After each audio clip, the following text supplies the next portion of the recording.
that we are legitimately afraid to talk about. Autistic people are just as capable as anyone else of having obsessive and stalking behavior.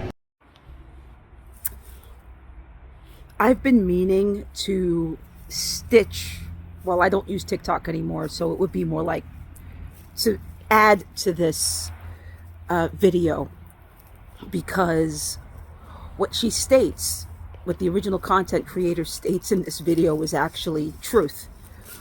And the story I'm about to tell you is because I believe in accountability in all its forms, no matter how hard. And trust me, I have had a lot of accountability. I have had to be held accountable for many things in my life. But the one thing I never really held myself accountable for, like truly, was my stalker behavior. I don't do, disclaimer, I don't do that anymore. It's taken a lot of therapy to realize the toxicity of this behavior. And I had this behavior for a long time. When I was 15 years old, going to high school, I was huge into Queen. I mean, that was my super interest for quite some time. I could tell you anything about them and their history. A lot. It isn't my super interest anymore. My super interest from the beginning to end has always been the LGBT plus community, to the point of advocacy and everything. But in this case, when I was 15, it was Queen. And there was another classmate in the high school I went to who also liked Queen as much as I did. That was the only person I really knew that was my age who liked Queen as much as I did, and I felt they understood. The problem was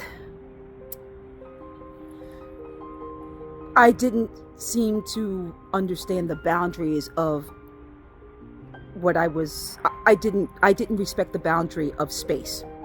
And I constantly stalked this person. I followed them everywhere. It was like this compulsion. And since 2025 is the year of no shame for me, that means that I held myself accountable. And the accountability is that was extremely inappropriate behavior. And it was wrong of me to do that. And I probably traumatized the wrong person, not the wrong person, but the poor person. And she was a junior. I think she was a year older than me.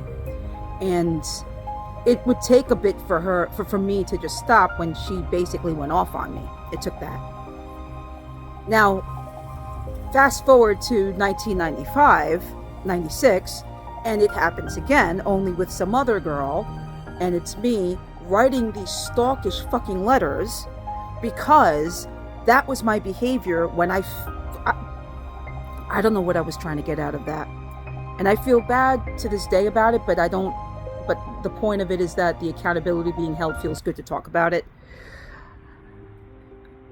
Being diagnosed with level 1 autism spectrum disorder and ADHD, which I was about over 2 years ago diagnosed, it explained a lot, but it didn't excuse the behavior. And that is something I hold myself accountable for. I have not exhibited behavior like that in over 20 something, actually, in 30 years, going on 30 years. And I'm proud of that.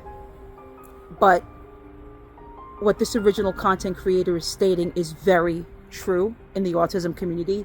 Yes, there are some cases like that where it could even be worse, and they go further where the abuse happens.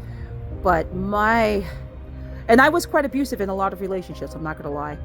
It's taken a lot of work for me to end up where I am now, where I'm in a better place in my mind, even though I still struggle with a lot of my own shit, that I am going to be careful and more mindful as to how I respond to things, how I respond to people, especially people I love, like my husband. Okay, so it's been a lot of work, but I'm doing it.